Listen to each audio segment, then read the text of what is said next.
are in the home stretch. This is the last session of Cannabis 28 Vancouver. Yay. Alrighty, and I'm really excited to hear about this. This is all about extraction and where do we go next. And the esteemed panel that we've got up here is pretty spectacular. And as we're moving within the industry from just the flower and some traditional methodologies, what's coming next with respect to products and consumer products and where we go next in the industry is very much centered on extraction and extraction technology. And so with that, I'm going to introduce to you the panel moderator, Dr. Ivan Casselman. So he's going to take a look at this panel, and Dr. Ivan Casselman is an ethnobiologist, analytical phytochemist, and a plant geneticist. He's also a veteran within the cannabis industry who's worked globally for the past 15 years. Dr. Casselman's experience is in the development of herbal formulations, authentication, and quality control. It really gives him unique insight into the development of cannabis-infused products across a wide variety of commercial applications. So I'm very grateful to have him here as the panel moderator and also for the people that are here on our panel. Over to you, Dr. Casselman.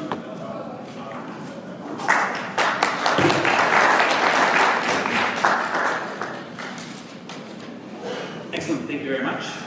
I am very privileged to be on stage with some very smart movers and shakers in the extraction space today, and I already know that this is going to be a very lively discussion because it started last night and it's ongoing today, so we're going to get right into it. I'm going to start by introducing the panelists, and then we'll get right into it. So, we have Chantel Popoff, who is the Vice President of Valens Agritech and Valens Growers. Philip Kwong, the founder of 3 Carbon Extraction. Randy Reed, the President of Olala, thank you, I'll get it right. And Rosy Mondin, CEO of Quadrant Canatech. And that's our panelists for today, and me. So let's So I'm going to start off with you, Chantel. As we have seen in the U.S. state jurisdictions, which have legalized cannabis, first there's a shortage. Then, as producers get up to full capacity, there's a surplus of cannabis and prices fall. We've already seen a shortage across Canada. Do you think we'll see the same shortage supply cycle in Canada? And how do you think the commoditization of cannabis will affect the supply and demand of cannabis extracts? Absolutely. So, just like any other new industry, there's definitely always going to be a supply shortage, which is very shortly followed by a supply surplus. And I think as cannabis commoditizes, and especially as the oil starts to commoditize, it's really going to come down to quality, just like anything else. Most people aren't aware, but for every single product that goes out on the market, there's really another 9 that fail. So I think as prices level out, it's really going to be those people that focus on quality that still secure themselves a space in the market and secure themselves a space with brand loyalty with the customer. Anybody else want to chime in on that? Sure. So it comes down to brands. So what it's really going to be is, the example that I give usually is like when you go out and purchase a bottle of wine. You're going to tend to gravitate towards the brand that you know, because when you open up that bottle, you're getting a consistent product each and every time. So I think that's what we're going to see in our space as well. Eventually it's going to be when you open up that vape pen or you open up the beverage, that it's going to give you that same consistent product. Whether that processor is actually growing their own biomass, so the actual product, the cannabis themselves, or they have excellent agents that know how to source the product they need to make their end product, that really doesn't matter to the consumer. At the end, it's just, are you getting a good product with the desired results, and is it consistent each and every time? And thank you very much, Rosy. And we've just had our last panelist join us, Ms. Braddock, who's the CEO of Eden Labs out of Seattle, Washington. So I know that this has been an ongoing conversation for at least the last 24 hours, and I'm sure a lot longer than that. But Phil, I'll ask you the next question. Cannabis hydrocarbon extraction, such as shatter, are very popular in the grey market here in Canada, as well as the legal U.S. state jurisdictions. However, hydrocarbon solvents such as butane are often portrayed as unsafe or unhealthy. What are some of the advantages to the hydrocarbon extraction? And is it an unsafe solvent for extraction? Well, you know, when it comes down to extractions, every single method of extraction has their place in the industry, and all of them come with their own certain risks. What really matters is the mitigation of how you mitigate that risk.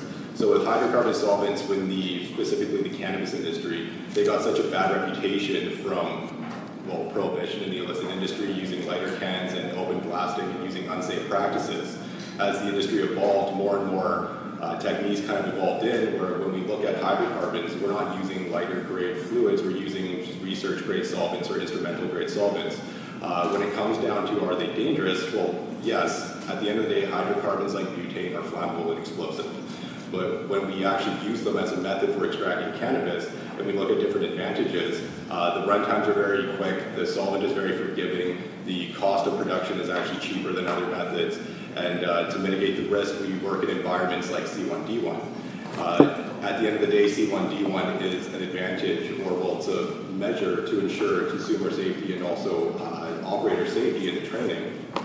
And C1D1 is Class 1 Division 1, which basically, in simple form, what that means is that the room is free of sparks, there's a proper airflow ventilation to mitigate the risk that could potentially happen, to kind of avoid any explosions or anything going forward in that direction.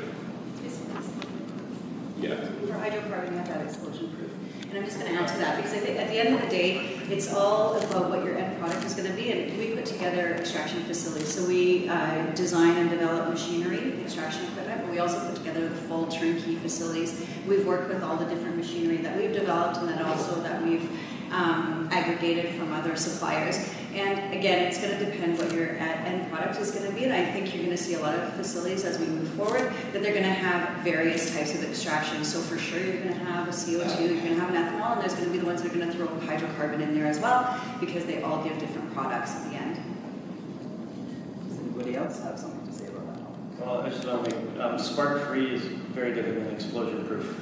Nothing's explosion-proof if you're in a hydrocarbon environment. Later is ethanol. Actually, ethanol is not the same as butane as far as It's flammable, right? it is, but it's not a spark-proof environment. Yeah. Yeah, the regulations in California on ethanol build-outs is a lower tier than the C1D1. Definitely. You got the C1D2, you got the C1D1. Definitely. Another, since I was late, sorry, I was next door. Eden Labs has been in the extraction technology business for cannabis since 1994. So we have worked and developed and built all of these systems. We as a company decided not to promote light hydrocarbons into this particular industry. We do in others.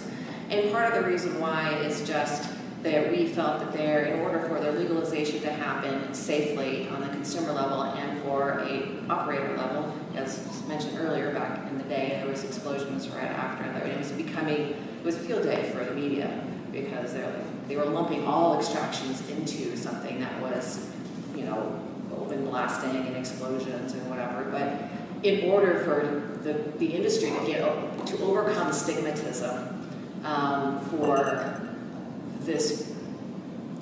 this be a real health product, which it is based on our endocannabinoid systems and the entourage effect, it has to be put forth as a medical product in order for us to continue to legalize. That is how we legalized. That's how it started. And that's how it should continue, because the endocannabinoid system was developed in 1992. We don't even know what it does.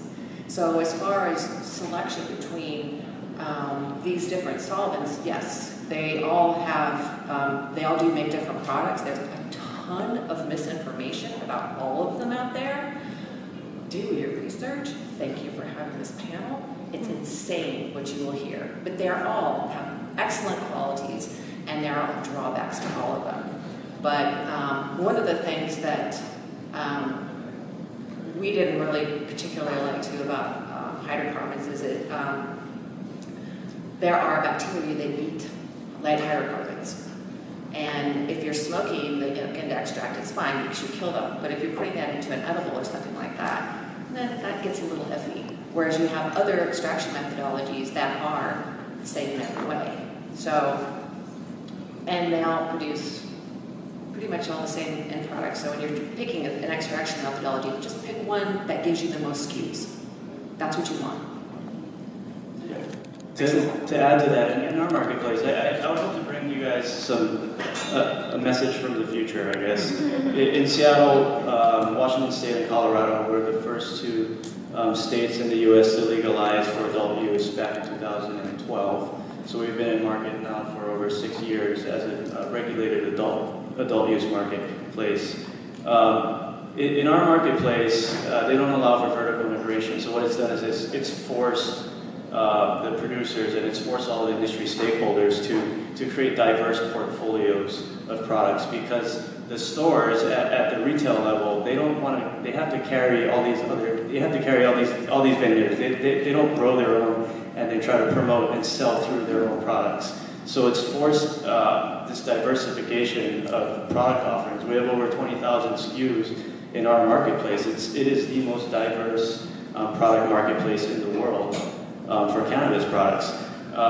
What I'm getting at is, from the future, what we've learned is that, to AC's points, choosing a technology or an extraction technology that allows for a diverse array of products that you can make from it is really valuable in a mature marketplace. So there are limitations to certain things. Ethanol, for example, a lot of people talk about ethanol and its high throughput and how much mass you can pump through ethanol and its high extraction efficiency.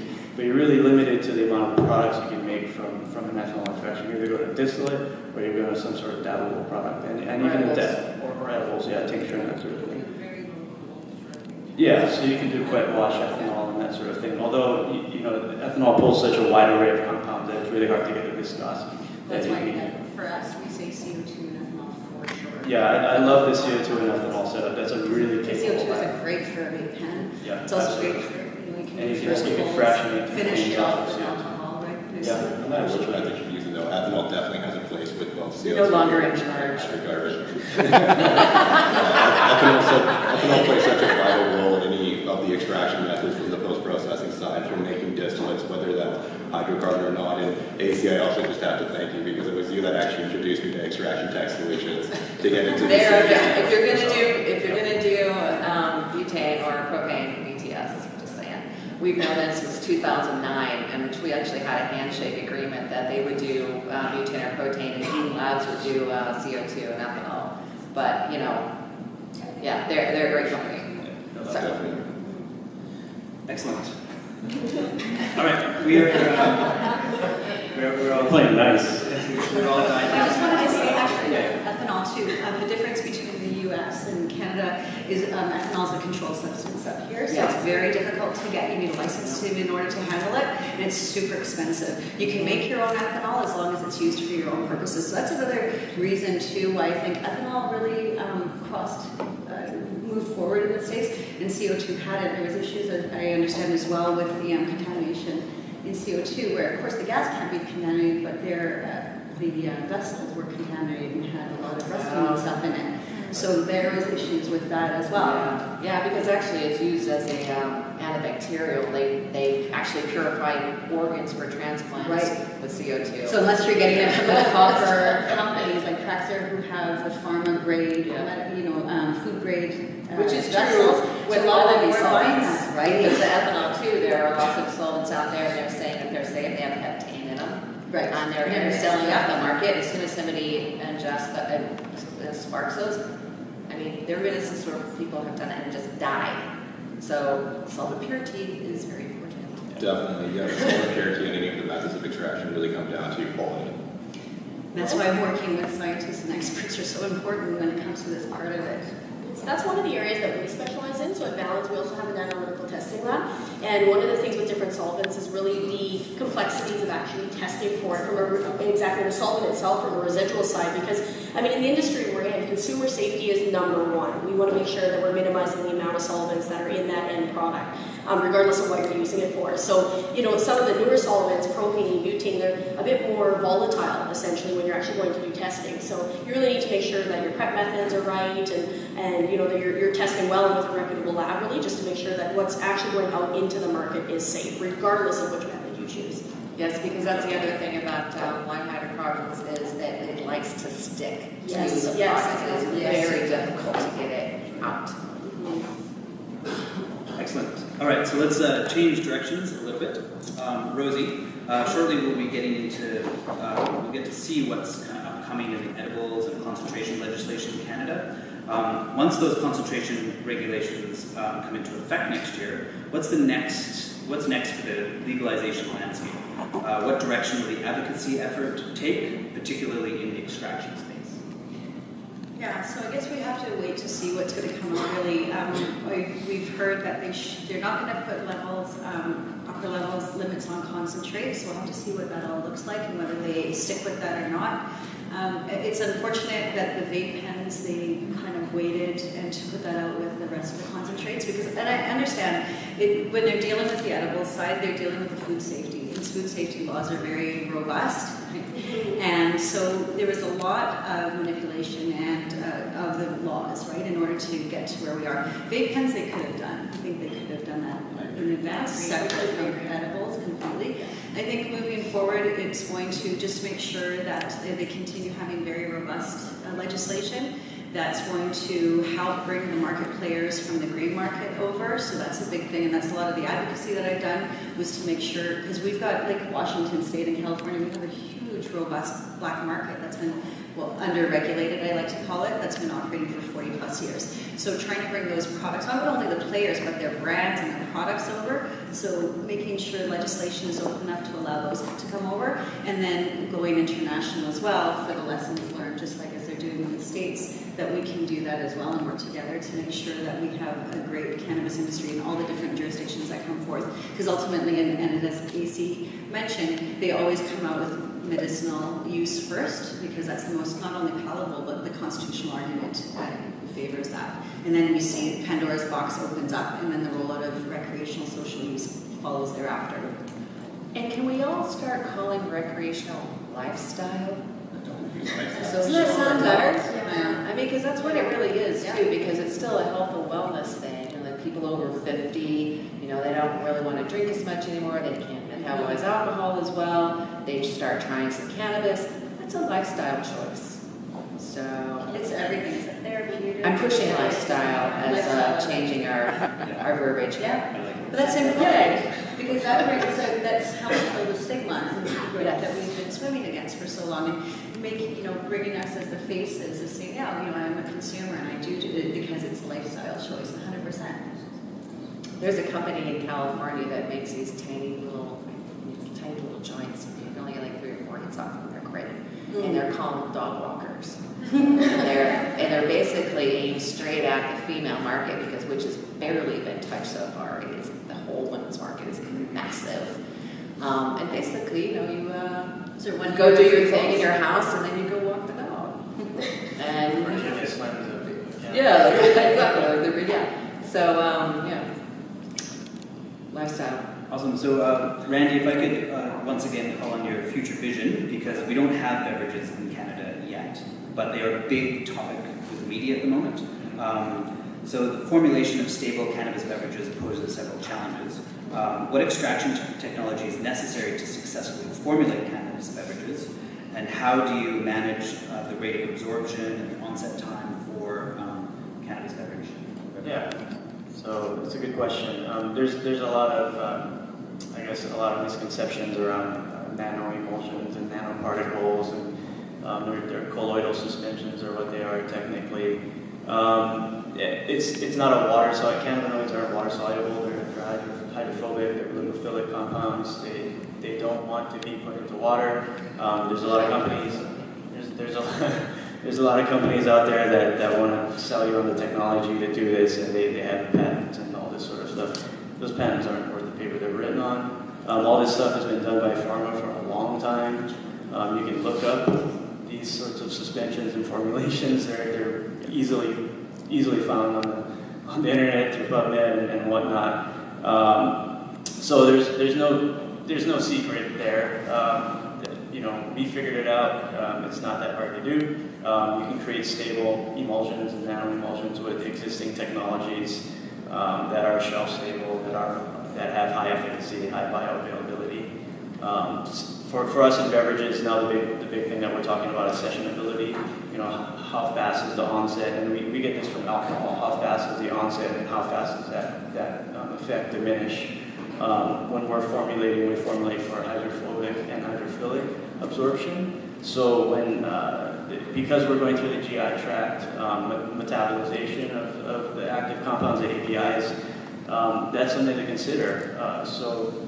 Basically, I don't know if you guys are familiar with what happens to THC when you eat it versus what happens to THC when it goes to the pulmonary system. I was just going to ask you that question. Yeah, it's different, yeah. So I'm not a biochemist, but I know a lot of them, and they tell me what happens is that basically your body is characterizing whether those compounds, the APIs, the active pharmaceutical ingredients, are they fat soluble or are they water soluble? If you create a nanoemulsion, your body's going to look at them and it's going to go, oh, this is water soluble. I don't need to tweak it. I don't need to send it through the metabolic process, which takes a longer time.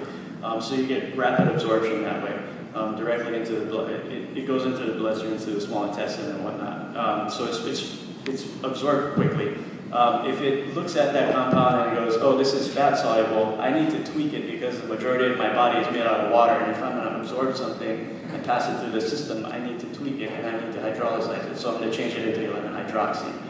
That takes time, but 11-hydroxy is 4 to 5 times as efficacious on the endocannabinoid system. That's why edibles, such as brownies that are lipophilic formulations, in fact, really mess you up. If you were to take 10 milligrams in a lipophilic formulation, it's going to take longer, but you're going to get 4 to 5 times higher off of that 10 milligrams versus if you were to smoke it and get it absorbed into your bloodstream right away. Colorado is doing a good job of messaging that out to consumers. Now they're saying edibles are going to be, that 10 milligrams is going to be 4 to 5 times stronger as an edible versus that 10 milligrams versus an inhalable. Washington State hasn't done that yet. I don't know where Canada is on that, but for beverages and edibles in general, I think that the industry and the regulators need to address that with people and start getting that messaging out there. So hopefully you guys get that. That's why edibles get you really high, especially if they're in fat. The delivery in aqueous phase as a beverage is quite nice. I drink the majority of my weed nowadays. I can attest how wonderful they are. I really think too, though, exactly like you said, Randy, I think that's one of the reasons so many new users are also scared to get into cannabis, is they hear these horror stories about edibles, and it's like, I ate one, and then I ate another one, and I ate another one, nothing happened, and then 8 hours later, I ended up on my bathroom floor or whatever. And that's why I think it's also so important that, the regulation really take into effect and take into account the parallels between alcoholic beverages and cannabis-infused beverages, because I think a lot of late adopters are going to be more likely to try cannabis-infused beverages before anything else, the same way they're going to be more likely to, pull out a vape pen before they're going to, smoke a joint. It's a bit more comfortable. It's something that, they can essentially associate with. And so I think, it's going to become, as you said, really a lifestyle choice versus a recreational choice. If I could add one more thing in regard to formulation, and a lot of people are talking about, they want their beverage to be, or they want their infused product to be, they don't want it to taste like weed. And I'm like, that's crazy.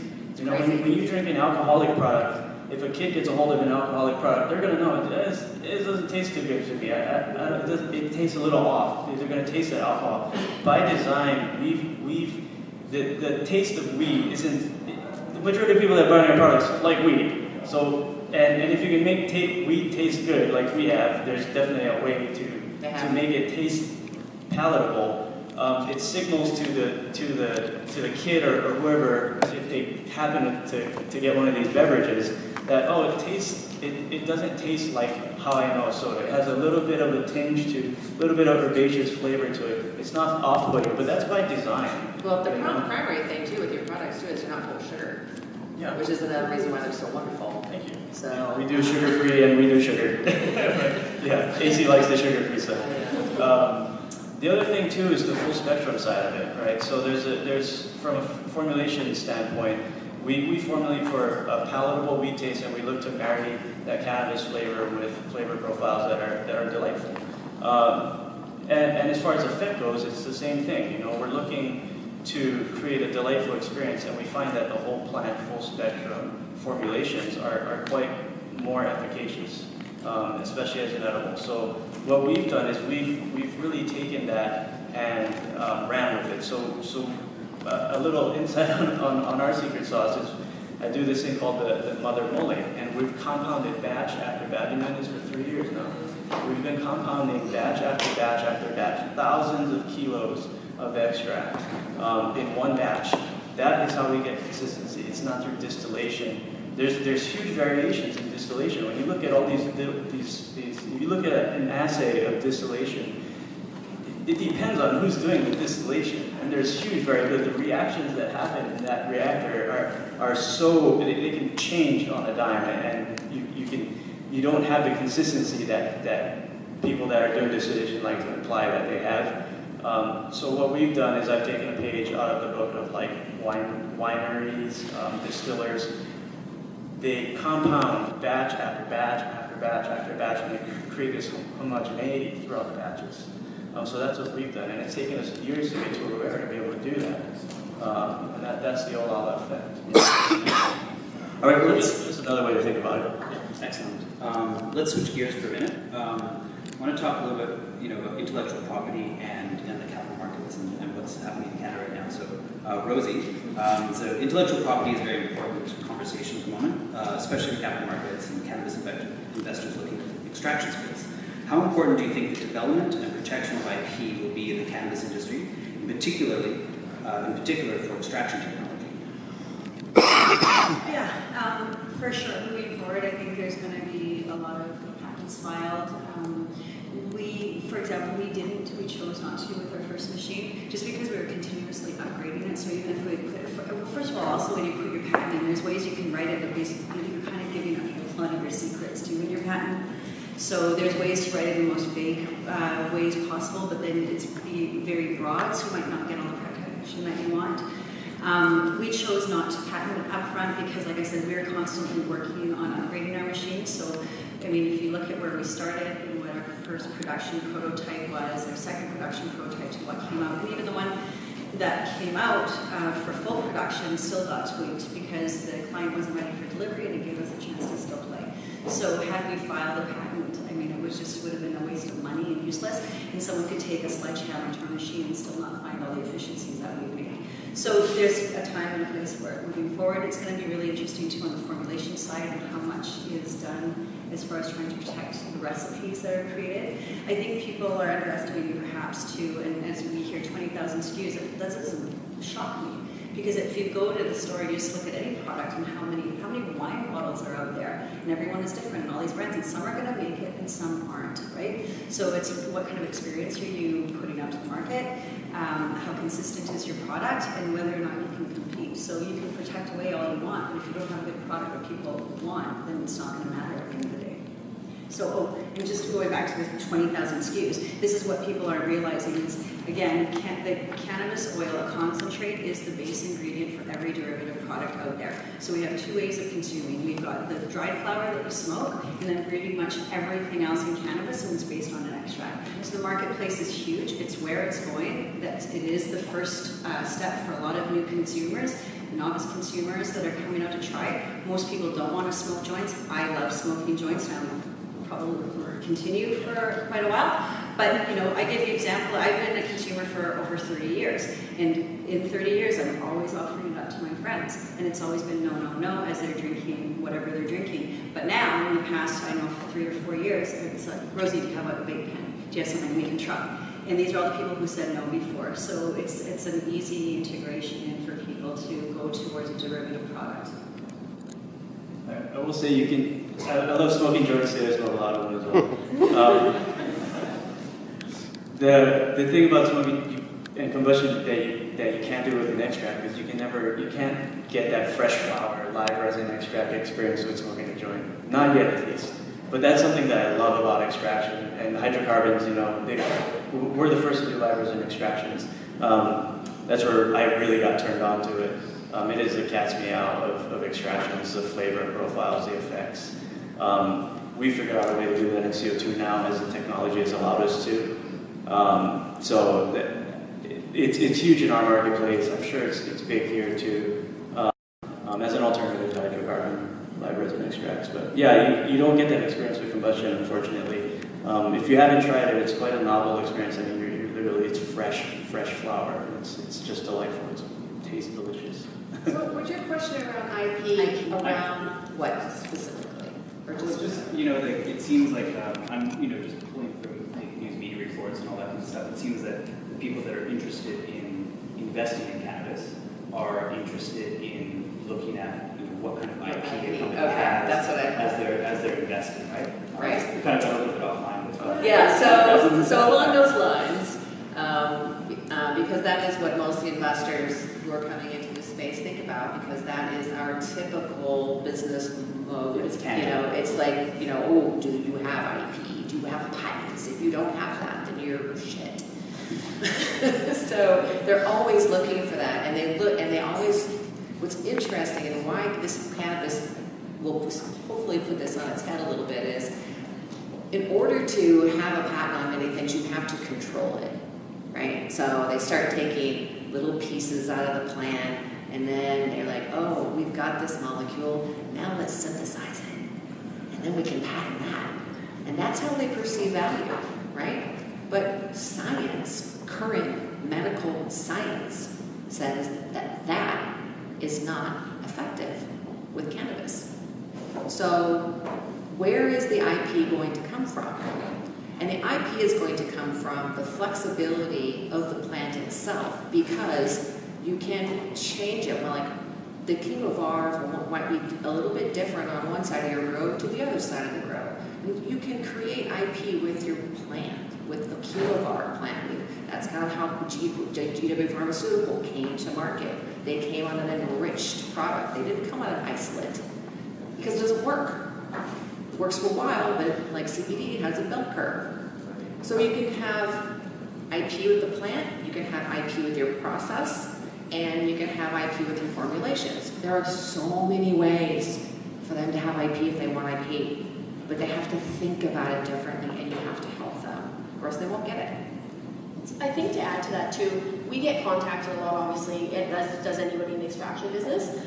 People that have IP that essentially are looking to us as standard processors, standard cultivators, to provide them with cannabis. So they spent all this time and all this energy in coming up with this IP, but they've never actually touched cannabis. Yeah. And that's the funny part, is it's such a complex plant. I mean, like back again to the flavor, whether you're smoking it or extracting it, like the terpene profiles alone in some of the strains, and as far as I'm concerned, there's still, the legalized market hasn't even seen the complexity of really what's out there, the quality of product that is out there on the black market, the complex, terp profiles are just amazing. When that actually hits, I think, a lot of these standard processors are going to be a bit blown away, right? Because there's just this and those who aren't familiar with terpenes, it's really the flavor, flavor profiles in the plant. But yeah, we see this all the time. People contact us and say, there's a great formulation, but I've been using, hops, or I've been using strawberry plants, or I've been using whatever it is. And they haven't even tapped into the surface. I mean, there's so many parts of the plant that even people with 40, 50, 80 years experience, we still don't exactly know,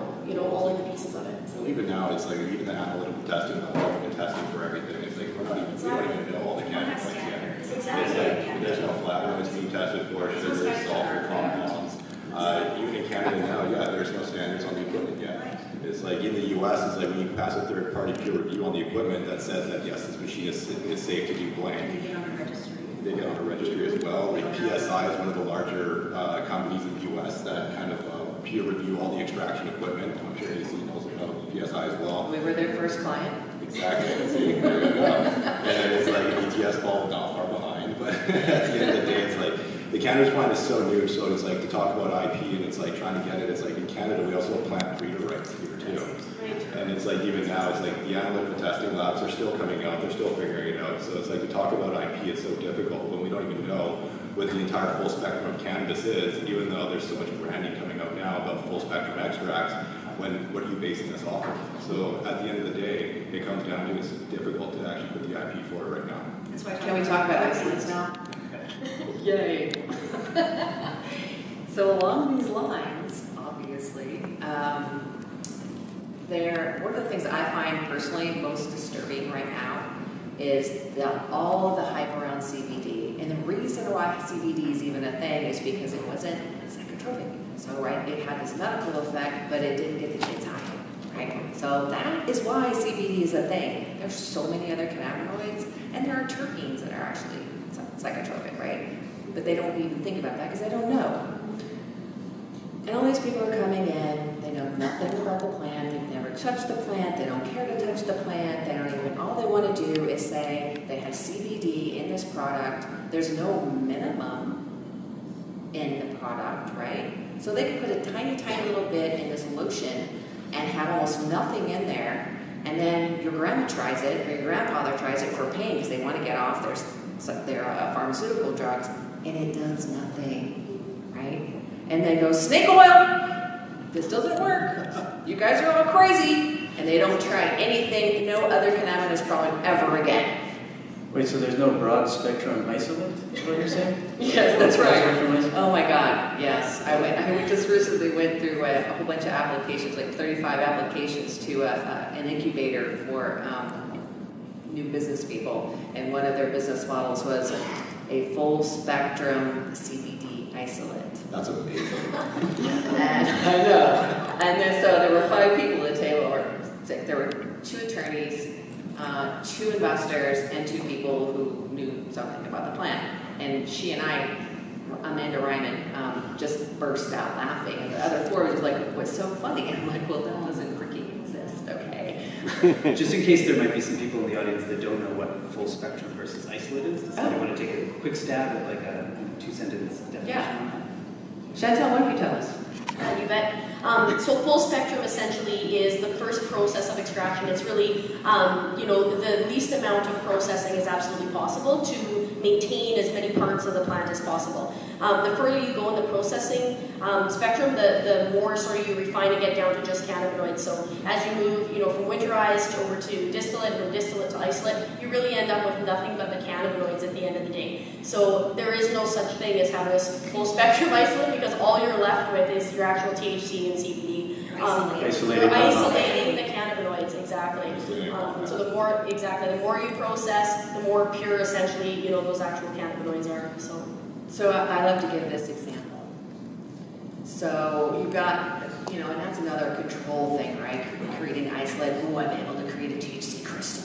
Well, guess what? They've been doing things like that in science forever. Can we get away with it? Get away from it, please? I mean, that's how we got the opioid crisis, basically. They took poppies and took the most powerful component out of it and then used that instead of using the whole plant.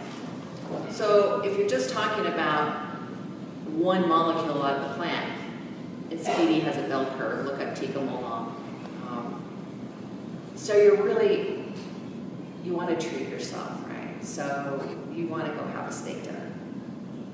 And you go to the restaurant and you have the whole ambiance and everything. You sit down, your steak comes, and it's clear. And it has no smell and no taste. And the only thing, there's no iron, there's no B12, there's nothing else in it but protein. How long do you think you're going to survive on that? You think your system actually, that's what your system wants? Your system doesn't want that. Your system wants everything. It was created for you to partake of that in its entirety. Now that doesn't mean that you can't have other sources of protein or other combinations of it, but just to single out one thing and think that is to me the definition of full spectrum, in the difference.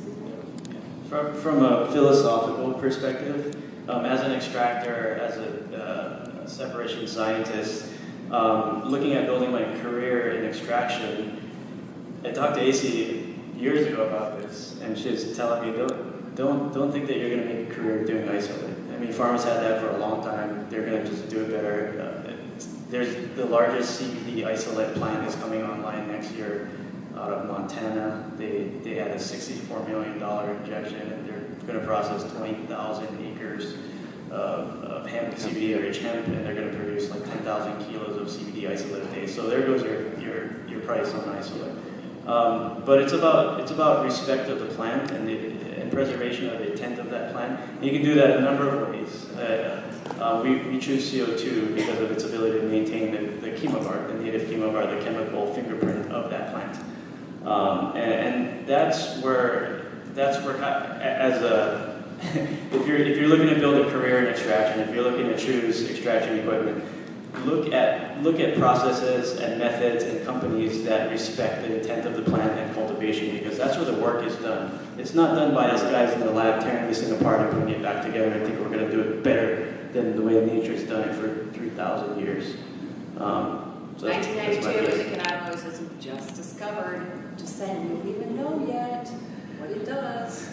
All right, let's switch gears a bit. We did talk a little bit about residual solvents, but Phil, I wanted to get a little bit more from you. So we hear a lot about residual solvents, solvents that are left behind in concentrates.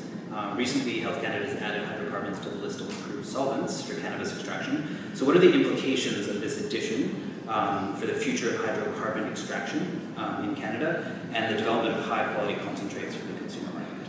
Absolutely. So with hydrocarbons in Canada, they recently added them to the list with butane and propane and heptane, and they put a residual solvent limit similar to Colorado at 5,000 parts per million. 5,000 parts per million of solvent is a lot. If you've got somewhere closer up in that amount, and as an extracting processor, you've done something wrong. At the end of the day, when you introduce something like hydrocarbons or ethanol into the cannabis, you can never fully remove it completely out of it. Even when you get down into the lower bounds into non-detection from the analytical labs, you're still going to go further down where there might still be a trace amounts.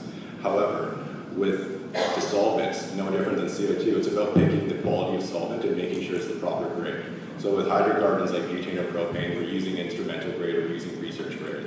When we're purging, we're taking it out. It really comes down to the actual desired product that you're trying to make. But at the end of the day, hydrocarbons are something that are so naturally around us all the time, whether we realize it or not. Even when you're lighting a joint and you're smoking and using your lighter, you're inhaling lighter grade butane and probably more solvent, probably more solvent than you would actually than taking it down or consuming your regular hydrocarbon products. Either way, the best thing to do though, really, is to make sure that the quality of the solvent is the best that you can possibly do. And now with having companies like Praxair and legalization happening and regulations around these products, it's much easier and much safer for the actual processor to actually get these solvents. Yeah, the danger is not so much, in my eyes, the danger is not so much in the residual solvent. I mean, I get why that's there for consumer safety, quality assurance, but the danger is really in the process and the solvent being used in the process, the way I see it. I mean, the elephant in the room is that hydrocarbons are volatile and they'll explode, and they've killed a lot of people. Out of all of the technologies on this panel, I think that should be addressed and considered when looking at the equipment. You know, are you going to back this?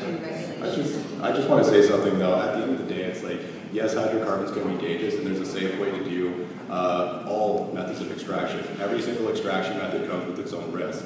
Even in Ontario, there was an operator and processor that was running CO2. There was an accident on the machine. Mistakes happened. It actually impaled one of the operators using it, and the owner of the facility was actually criminally charged. So yes, hydrocarbons are flammable. Yes, we take steps like going to Class 1 Division 1 environments to mitigate these risks. But what it really comes down to is the quality of the manufacturing, the closed loop, and the actual trading. At the end of the day, nothing is 100% safe. Nothing is 100% foolproof, unless maybe, well, Marcus, you're making bubble hash and rosin and go in that direction. Haven't tried yet. You start playing with high pressurized solvents, flammable solvents. It means going into new manufacturing processes and the actual equipment. There's dangers and risks to all of them. So yes, hydrocarbons are flammable. Yes, they actually are explosive. At the end of the day, there are ways to mitigate the risk. And yes, CO2 also has its risks, and there are accidents that do happen with all methods. Absolutely, and that's why regulation makes a big difference, and that this will be regulated, so we don't have people just doing butane cans in their backyard. And to your point, I also know of a CO2 machine that blew its lid because the operators had changed out the bolts, didn't put in the proper pressure bolts, didn't use proper stainless, And next thing you know, like, it was lucky the operator just walked away from the top of the machine because the lid blew. It blew a hole through the top of the facility and they never found the lid.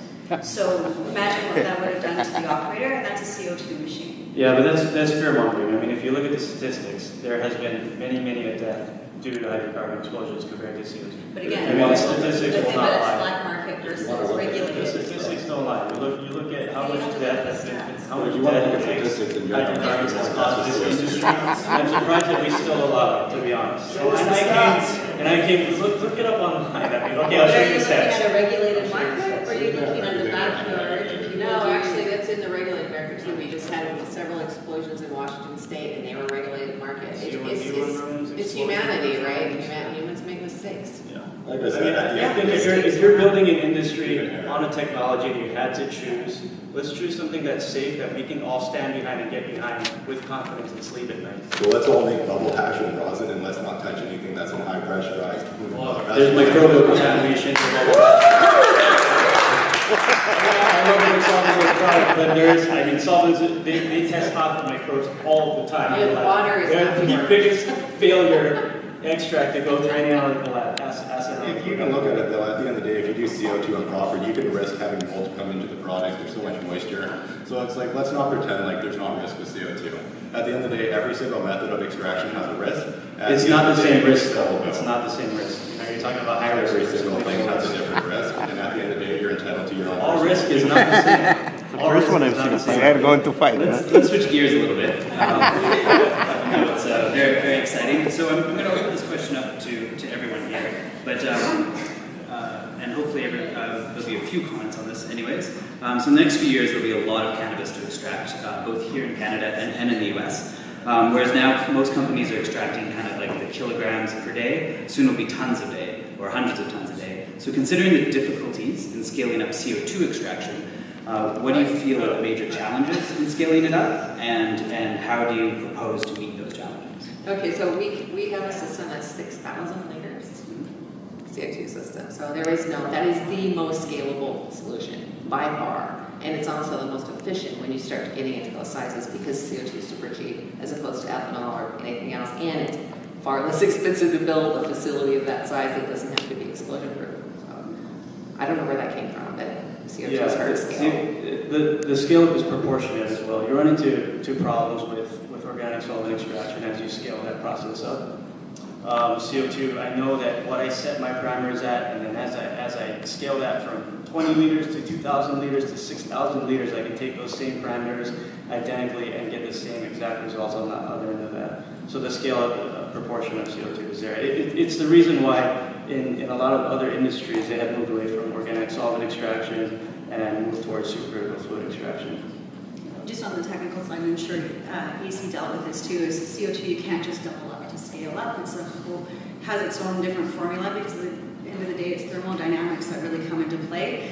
And just if you just try and double it, the way the CO2 runs, you end up having some heating issues. It could be decarboning your oil within the machine, so it's really technical too to scale it up. It's pretty much the same. Sorry.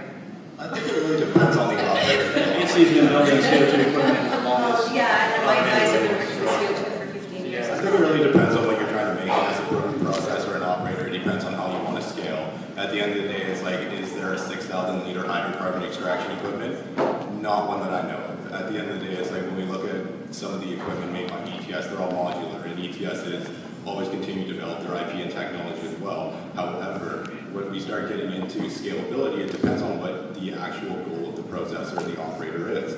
In some cases, yes, CO2 might make more sense for them. In other cases, it might not make sense for them, or if they want to get into smaller controlled batch quality in different areas too. It's like at the end of the day, they all have their way of scaling. They all have their way of actually producing these different products. I think the focus just needs to be on maintaining quality. Whether you're cultivating or extracting, the big challenge with scaling up anything is managing your risk and at the end of the day maintaining quality, because quality and consistency are what's going to keep your brand on the market. So I think regardless of which way you go, and I'm sitting in a very opportune area on this table, sort of in between both, but honestly I think regardless of which way you go, there's pros and cons to each. I think you need to mitigate that risk right through, and it becomes more challenging with keeping the quality. And for the equipment manufacturers too, it's making sure your machinery is innovative. it's efficient, and that's going to be part of the competitive landscape too, is how much real estate is it taking up, how easy or hard is it to operate, and how is it flowing, is it burning with your oil or not? I mean, so you have to stay at the cusp of this all. Well, and I think in addition to that, in addition to keeping your innovation at the top of the mark in terms of your equipment, I think it's also going to be beneficial, and I think we're already seeing it, is for extractors to continue focusing on extraction and for cultivators to continue focusing on cultivation. Because at the end of the day, you need to know what you do and you need to do it well. And so I think, we'll mitigate some of that and really be able to also sort of push, I think, a lot of the equipment manufacturers to new levels if we keep sort of pushing the bar in the industry ourselves. As long as they all understand that all of those processes are completely integrated and dependent on each other. And they can have specialization along those lines. Absolutely. Everything's beautiful. Absolutely. Everyone has a place in the market. There is no question. Absolutely. Absolutely. There's a lot of extraction facilities that are running all of them. They have CO2, hydrocarbons, ethanol. They're doing everything. Yeah, you get great efficiencies when you're using multiple systems and multiple methodologies. Yes. Use different end products. It comes down to what are you trying to make. Are you looking for a crude? Are you looking for an isolate? Are you processing, bulk industrial hemp? I mean, it depends on what you're processing. That essentially will determine, like what are you looking for at the end? That will determine what equipment and what processes. Well, and how long you want to run too, because there's different ways. Like, do you want to keep running your CO2 equipment to get that last 2% out? Is it worthwhile? Is it efficient to do so, or do you finish it off in alcohol, for example? Exactly. There's lots of companies It's that Or do you decarb ahead of time? Before, right? This is all the methodology. decarb. Decarbing is everything. Why don't we just pause there and just quickly, just in case there's somebody in the audience that doesn't know what decarboxylation is? Anyone not know what decarboxylation is? Okay, that's perfect. So we've got a contrast here between the US and Canada, and obviously there's lots of things that are similar, but there's some things that are different as well. Sorry. Oh, that's a 10-minute warning now. No, she gave me 10 Oh, minutes. she gave us. And Is now that it's like done? Sorry. Is that done, or do we have like 5 minutes for some audience questions? Yeah, let's go for 5. No, I should go in, this is the last session. Does everyone want another couple minutes? Yeah. Okay, so I was gonna, the plan was to open it up to the audience at the very end, so maybe I can call in a few people to ask some questions. Do I use the mic? Yeah, please do. Okay, so from my perspective, it seems like there are a lot of industries where oil is yanked out of the plant for perfumes, food science, pharmaceutical, etc. Is there any other industry that uses butane? Because I've never heard of it, and I'm just wondering if that's, and if so, if not, then why would cannabis be the first? Well, there are many industries in the U.S. that were using heptane, which is really toxic. And they pretty much outlawed that in the EU entirely. But there are, weirdly, in the EU companies that will produce using that and can only really ship it to the US because we're so lax on our that's what that means.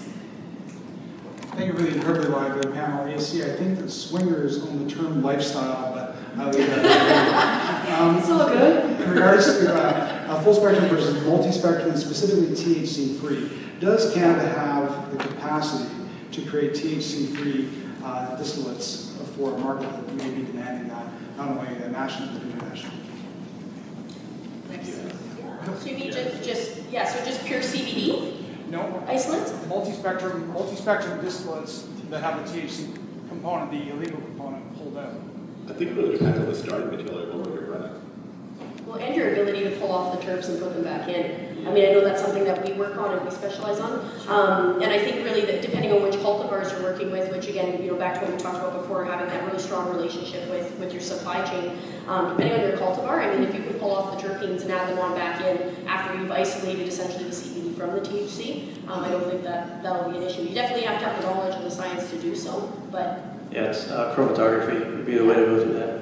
Which is very expensive. That's another downer about isolates. It's just the expense. But you can elute off THC and retain the whole plant, or the spectrum through chromatography. There's various methods of chromatography. As we move, we've got the new nursing class in Canada, which, I mean, all the classes didn't exist before, where it gives a chance for a lot of the propagators to now create these great cultivars cultivars or chemovars so that the processors can now start extracting the cannabinoids that they want. And the proofing example is a perfect example.